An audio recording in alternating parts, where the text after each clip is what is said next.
Subscribe to our YouTube channel and press the bell icon to get the latest updates. ये जो कार्यक्रम थोड़ा आपको विशेष लगता होगा, इस बार बजट के बाद हमने तय किया कि बजट में जो चीजें तय की गई हैं, उन्हीं चीजों को लेकर के अलग अलग सेक्टर जिनका इस बजट की प्रावधानों से सीधा संबंध आता है, उनसे विस्तार से बात करें और 1 अप्रैल से जब नया बजट लागू हो तो उसी दिन से सारी योजनाएं भी लागू हों, सारी योजनाएं आगे बढ़े और फरवरी और मार्च इसका भरपूर उपयोग इस तैयारी के लिए किया जाए। बजट जब हमने पहले की तुलना में करीब 1 महीना प्रीपोन किया हुआ है, तो हमारे पास 2 महीने का समय है। उसका मैक्सिमम लाभ हम कैसे लें, और इसलिए लगातार अलग अलग क्षेत्र के लोगों से बात हो रही है। कभी इंफ्रास्ट्रक्चर के संबंधित सबसे बात हुई, कभी डिफेंस सेक्टर से संबंधित सबसे बात हुई। आज मुझे हेल्थ सेक्टर के लोगों से बात करने का मौका मिला है। इस वर्ष के बजट में हेल्थ सेक्टर को जितना बजट आवंटित किया गया है वो अभूतपूर्व है। ये हर देशवासी को बेहतर स्वास्थ्य सुविधा देने की हमारी प्रतिबद्धता का प्रतीक है। बीता वर्ष एक तरह से देश के लिए, दुनिया के लिए, पूरी मानव जात के लिए और खास करके हेल्थ सेक्टर के लिए एक प्रकार से अग्नि परीक्षा की तरह रहा था। मुझे खुशी है कि आप सभी देश का हेल्थ सेक्टर इस अग्नि परीक्षा में हम सफल हुए हैं। अनेकों की जिंदगी बचाने में हम कामयाब रहे हैं। कुछ महीनों के भीतर ही जिस तरह देश ने करीब 2500 लैब्स का नेटवर्क खड़ा किया, कुछ दर्जन टेस्ट से हम आज करीब 21 करोड़ टेस्ट के पड़ाव तक पहुंच पाए। ये सब सरकार और प्राइवेट सेक्टर के साथ मिलकर काम करने से ही संभव हुआ है। साथियों, कोरोना ने हमें ये सबक दिया है कि हमें सिर्फ आज ही महामारी से नहीं लड़ना है, बल्कि भविष्य में आने वाली ऐसी किसी भी स्थिति के लिए भी देश को तैयार करना है। इसलिए हेल्थ सेक्टर से जुड़े हर क्षेत्र को मजबूत करना भी उतना ही आवश्यक है।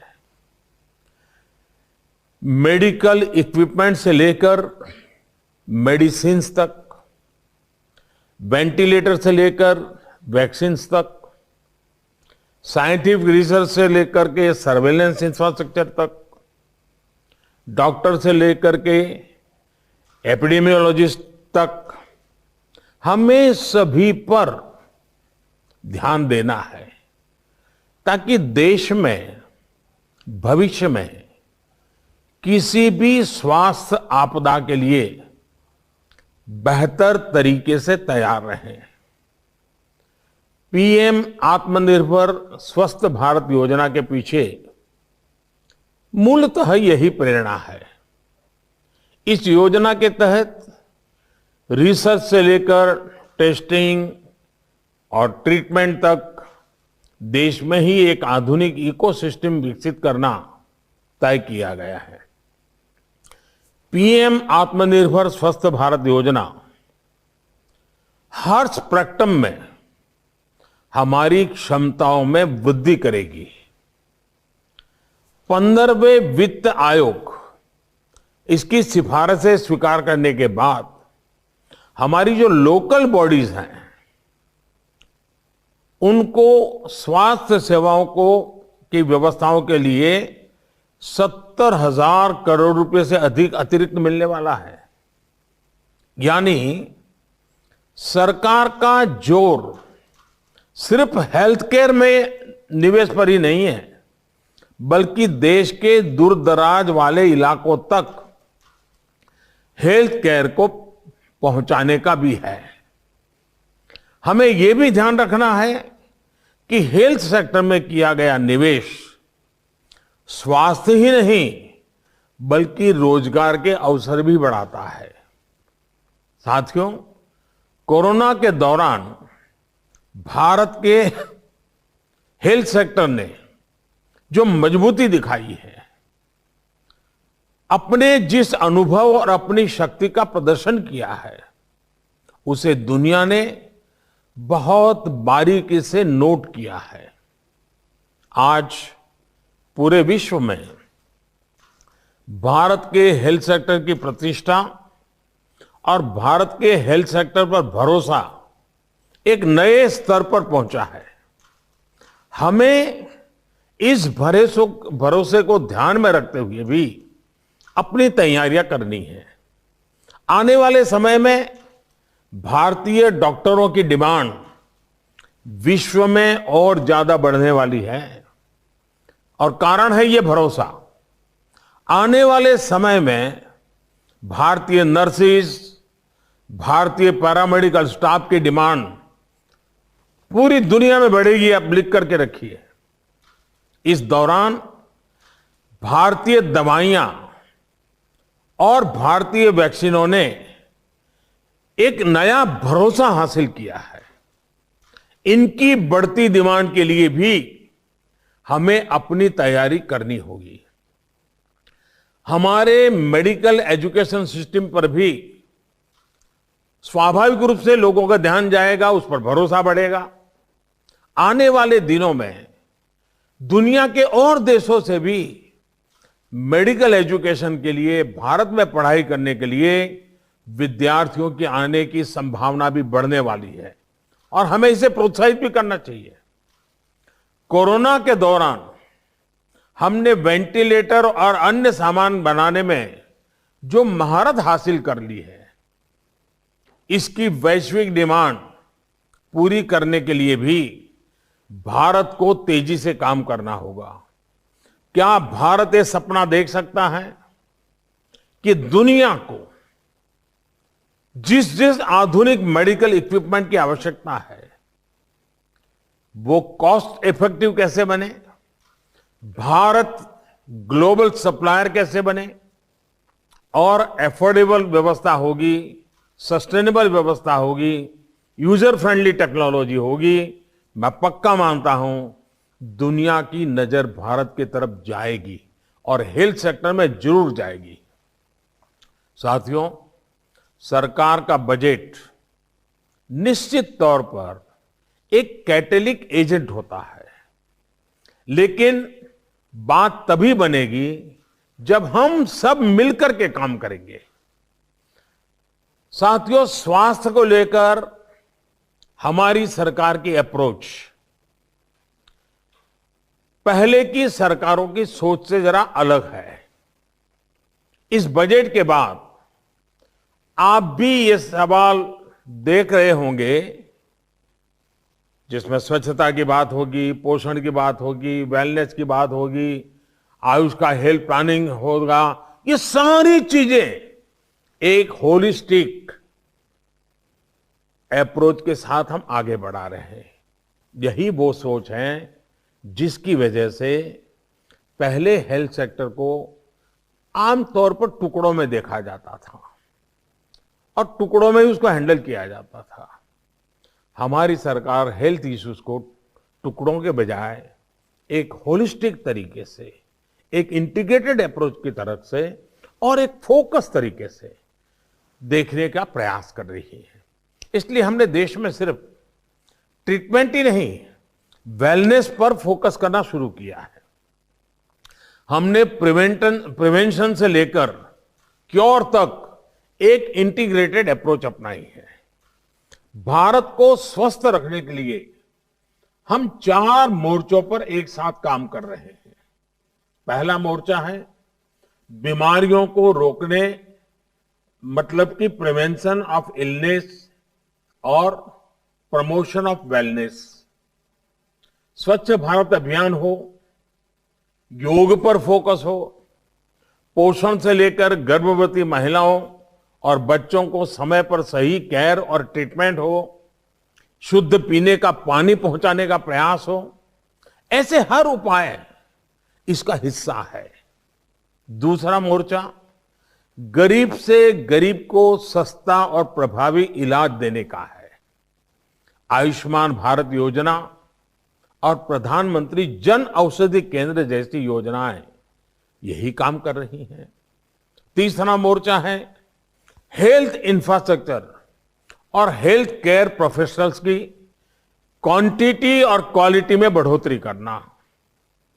बीते 6 साल से एम्स और इस स्तर के दूसरे संस्थानों का विस्तार देश के दूर सुदूर के राज्यों तक किया जा रहा है। देश में ज्यादा से ज्यादा मेडिकल कॉलेज बनाने के पीछे भी यही सोच है। चौथा मोर्चा है समस्याओं से पार पाने के लिए मिशन मोड पर, फोकस तौर पर और समय सीमा में हमें काम करना। मिशन इंद्रधनुष का विस्तार देश के आदिवासी और दूर दराज के इलाकों तक किया गया है। देश से टीबी का खिलाफ जंग और टीबी को खत्म करने के लिए दुनिया ने 2030 का टारगेट रखा है। भारत ने 2025 तक का लक्ष्य रखा है। और मैं चाहूंगा कि टीबी की तरफ से इस समय विशेष ध्यान इसलिए देने के लिए मैं कहूंगा कि टीबी भी एक प्रकार से इन्फेक्टेड पर्सन के ड्रॉपलेट से ही फैलती है। टीबी की रोकथाम में भी मास्क पहनना, अर्ली डायग्नोसिस और ट्रीटमेंट, ये सारी बातें अहम है। ऐसे में कोरोना काल में जो हमें अनुभव मिला है, जो एक प्रकार से हिंदुस्तान के कॉमन मैन तक पहुंच चुका है, अब उसी हमारी प्रैक्टिसेस को हम टीबी के क्षेत्र में भी उसी मोड में काम करेंगे तो टीबी से जो हमें लड़ाई लड़नी है बहुत आसानी से हम जीत सकते हैं। और इसलिए कोरोना का एक्सपीरियंस, कोरोना के कारण जन सामान्य में जो जागृति आई है, वो बीमारी से बचने में भारत के सामान्य नागरिक ने जो योगदान दिया है, उन सारी चीजों को देख करके लगता है कि इसी मॉडल को आवश्यक के सुधार के साथ, एडिशन ऑल्टरनेशन के साथ अगर हम टीबी पर भी लागू करेंगे तो 2025 का टीबी मुक्त भारत का सपना हम पूरा कर सकते हैं। इसी तरह आपको याद होगा हमारे यहाँ खास करके उत्तर प्रदेश में गोरखपुर वगैरह जो क्षेत्र है, जिसे पूर्वांचल भी कहते हैं, उस पूर्वांचल में दिमागी बुखार से हर वर्ष हजारों की तादाद में बच्चों की दुखद मृत्यु हो जाती थी। भारत के संसद में भी उसकी चर्चा होती थी। एक बार तो इस विषय पर चर्चा करते हुए हमारे वर्तमान उत्तर प्रदेश के मुख्यमंत्री योगी जी बहुत रो पड़े थे उन बच्चों की मरने की स्थिति देख करके। लेकिन जब से वो वहां मुख्यमंत्री बने, उन्होंने एक प्रकार से फोकस एक्टिविटी की, पूरी तरह जोर लगाया। आज हमें बहुत आशास्पद परिणाम मिल रहे हैं। हमने दिमागी बुखार को फैलने से रोकने पर जोर दिया, इलाज की सुविधाएं बढ़ाई, तो इसका अब असर भी देख रहा है। साथियों, कोरोना काल में आयुष से जुड़े हमारे नेटवर्क ने भी बेहतरीन काम किया है। ना सिर्फ ह्यूमन रिसर्च को लेकर, बल्कि इम्यूनिटी और साइंटिफिक रिसर्च को लेकर भी हमारा आयुष का इंफ्रास्ट्रक्चर देश के बहुत काम आया है।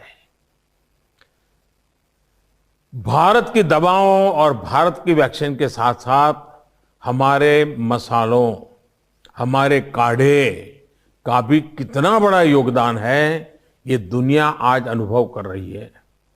हमारी ट्रेडिशनल मेडिसिन ने भी विश्व मन पे अपनी एक जगह बनाई है। जो ट्रेडिशनल मेडिसिन से जुड़े हुए लोग हैं, जो उसके उत्पादन के साथ जुड़े हुए लोग हैं, जो आयुर्वेदिक परंपराओं से परिचित लोग हैं, हमारा फोकस भी ग्लोबल रहना चाहिए। विश्व जिस प्रकार से योग को आसानी से स्वीकार कर रहा है, वैसे ही विश्व होलिस्टिक हेल्थ केयर की तरफ गया है। साइड इफेक्ट से मुक्त हेल्थ केयर विश्व का ध्यान गया है।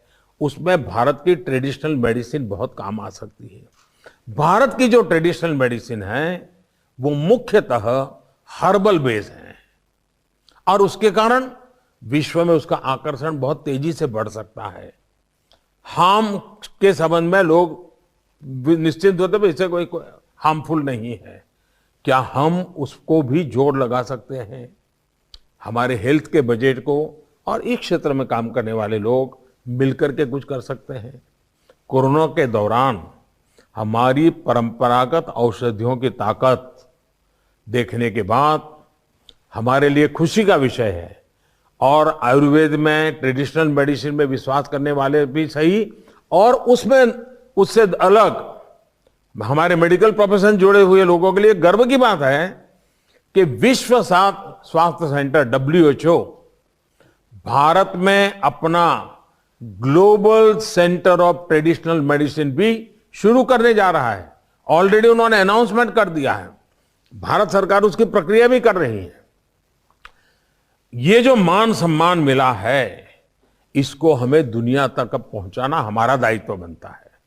साथियों, एक्सेसिबिलिटी और एफोर्डेबिलिटी को अब नेक्स्ट लेवल पर ले जाने का समय है और इसलिए अब हेल्थ सेक्टर में आधुनिक टेक्नोलॉजी का उपयोग बढ़ाया जा रहा है।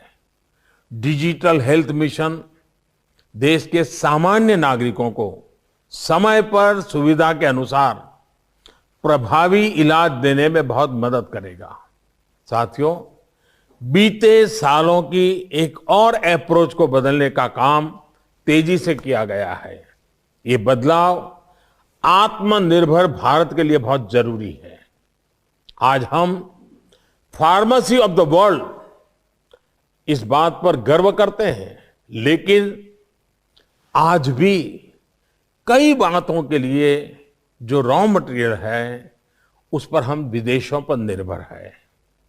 दवाओं और मेडिकल डिवाइसेस के रॉ मटेरियल, इसके लिए देश पर निर्भरता हमारी इंडस्ट्री के लिए भी विदेशों पर गुजारा करना कितना बुरा अनुभव हम देख चुके हैं। ये सही नहीं है। इसलिए गरीबों को सस्ती दवाएं और उपकरण देने में भी ये बहुत बड़ी कठिनाई पैदा करते हैं। हमें इसका रास्ता खोजना ही होगा। भारत को हमें इन क्षेत्रों में आत्मनिर्भर बनाना ही होगा। इसके लिए 4 विशेष योजनाएं इन दिनों की गई हैं। बजट में भी उसका उल्लेख है, आपने भी अध्ययन किया होगा। इसके तहत देश में ही दवाओं और मेडिकल उपकरणों के रॉ मटेरियल के उत्पादन के लिए प्रोडक्शन लिंक्ड इंसेंटिव दिए जा रहे हैं, PLI। इसी तरह दवाएं और मेडिकल डिवाइसेस बनाने के लिए मेगा पार्ट्स के निर्माण को भी अच्छा रिस्पांस मिल रहा है। साथियों, देश को सिर्फ लास्ट माइल हेल्थ एक्सेस ही नहीं, लेकिन हमें हिंदुस्तान के हर कोने में, दूर दराज के क्षेत्रों में, जैसे हमारे यहां जब इलेक्शन होता है तो रिपोर्ट आती है कि एक मतदाता था, वहां भी पोलिंग बूथ लगा। मुझे लगता है हेल्थ सेक्टर में भी एजुकेशन, ये 2 ऐसे विषय हैं कि जहां एक नागरिक होगा तो भी हम पहुंचेंगे। ये हमारा मिजाज होना चाहिए और हमें इस पर जोर देना है, उस पर हमें पूरी कोशिश करनी है और इसलिए सभी क्षेत्रों में हेल्थ एक्सेस पर भी हमें जोर देना है।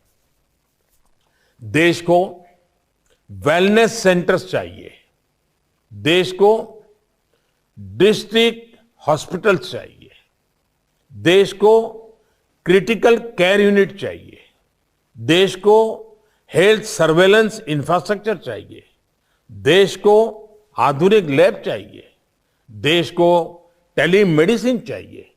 हमें हर स्तर पर काम करना है, हर स्तर को बढ़ावा देना है।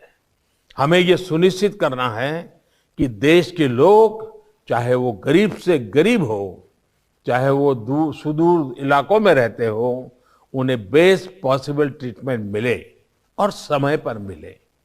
और इन सभी के लिए जब केंद्र सरकार, सभी राज्य सरकारें, स्थानीय निकाय और देश का प्राइवेट सेक्टर मिलकर काम करेंगे तो बेहतर नतीजे भी मिलेंगे। प्राइवेट सेक्टर पीएम जय में हिस्सेदारी के साथ साथ पब्लिक हेल्थ लेबोरेटरीज का नेटवर्क बनाने में पीपीपी मॉडल को भी सपोर्ट कर सकता है। नेशनल डिजिटल हेल्थ मिशन नागरिकों के डिजिटल हेल्थ रिकॉर्ड और दूसरी कटिंग एज टेक्नोलॉजी को लेकर भी साझेदारी हो सकती है। मुझे विश्वास है कि हम सभी मिलकर एक मजबूत साझेदारी के रास्ते निकाल पाएंगे।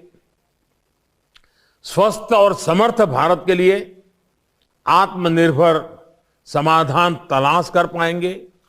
मेरा आप सबसे आग्रह है कि ये हम जो एक स्टेक होल्डर्स के साथ इस विषय के जो ज्ञाता लोग हैं उनके साथ जो चर्चा कर रहे हैं, बजट जो आना था आ गया है।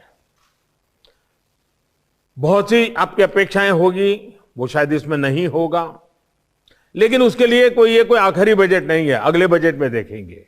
आज तो जो बजट आया है इसका तेज गति से ज्यादा और जल्दी से जल्दी हम सब मिलकर इंप्लीमेंटेशन कैसे करें, व्यवस्थाएं कैसे विकसित करें, सामान्य मानवी तक पहुंचने में हम तेजी कैसे लाएं।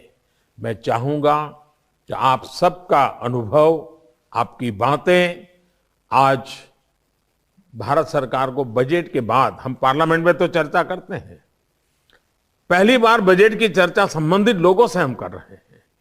बजट के पूर्व चर्चा करते हैं तब सुझाव की होती है, बजट के बाद चर्चा करते हैं तब समाधान की होती है। और इसलिए आइए हम मिलकर के समाधान निकालें, हम मिल करके बहुत तेज गति से आगे बढ़ें और हम सब मिलकर के चले।